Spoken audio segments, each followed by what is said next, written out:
2 Samuel. Pasal 1, Daud menerima kabar kematian Saul.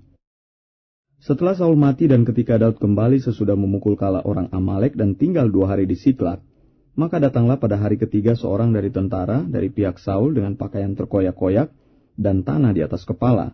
Ketika ia sampai kepada Daud, sujudlah ia ke tanah dan menyembah.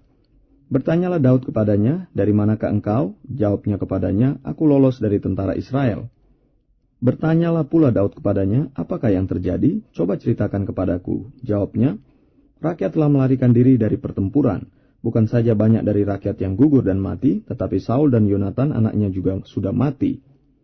Lalu Daud berkata kepada orang muda yang membawa kabar kepadanya itu, "Bagaimana kau ketahui bahwa Saul dan Yonatan anaknya sudah mati?" Orang muda yang membawa kabar kepadanya itu berkata, "Kebetulan aku ada di pegunungan Gilboa." Maka tampaklah Saul bertelekan pada tombaknya, sedang kereta-kereta dan orang-orang berkuda mengejarnya. Ketika menoleh ke belakang, ia melihat aku, lalu memanggil aku, dan aku berkata, "Ya Tuanku." Ia bertanya kepadaku, "Siapakah engkau?" Jawabku kepadanya, "Aku seorang Amalek." Lalu katanya kepadaku, "Datanglah kemari dan bunuhlah aku. Sebab kekejangan telah menyerang aku, tetapi aku masih bernyawa.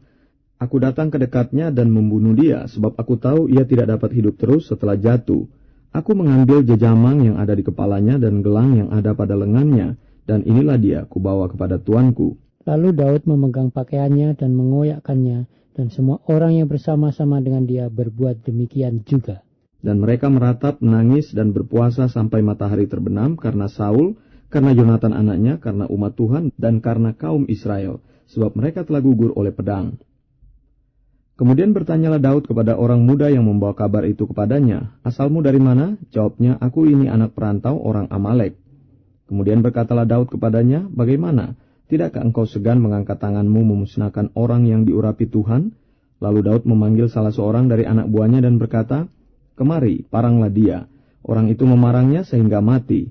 Dan Daud berkata kepadanya, "Kau tanggung sendiri darahmu, sebab mulutmu lah yang menjadi saksi menentang engkau. Karena berkata, aku telah membunuh orang yang diurapi Tuhan." Ratapan Daud karena Saul dan Yonatan.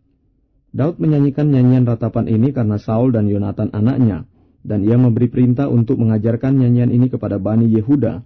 Itu ada tertulis dalam kitab orang jujur. "Kepermayanmu, hai Israel, mati terbunuh di bukit-bukitmu. Betapa gugur para pahlawan. Janganlah kabarkan itu di Gad, janganlah beritakan itu di lorong-lorong Askelon, supaya jangan bersuka cita anak-anak perempuan orang Filistin, supaya jangan beryaria anak-anak perempuan orang-orang yang tidak bersunat. Hai gunung-gunung di Gilboa, jangan ada embun, jangan ada hujan di atas kamu. Hai padang-padang pembawa kematian, sebab di sanalah perisai para pahlawan dilumuri, perisai Saul yang tidak diurapi dengan minyak. Tanpa darah orang-orang yang mati terbunuh dan tanpa lemak para pahlawan, panah Yonatan tidak pernah berpaling pulang, dan pedang Saul tidak kembali dengan hampa." Saul dan Yonatan orang-orang yang dicintai dan yang ramah, dalam hidup dan matinya tidak terpisah. Mereka lebih cepat dari burung Raja Wali. Mereka lebih kuat dari singa. Hai anak-anak perempuan Israel, menangislah karena Saul yang mendandani kamu dengan pakaian mewah dari kain kirmisi, yang menyematkan perhiasan emas pada pakaianmu. Betapa gugur para pahlawan di tengah-tengah pertempuran. Yonatan mati terbunuh di bukit-bukitmu. Merasa susah aku karena engkau, saudaraku Yonatan. Engkau sangat ramah kepadaku, bagiku cintamu lebih ajaib daripada cinta perempuan. Betapa gugur para pahlawan dan musnah senjata-senjata perang.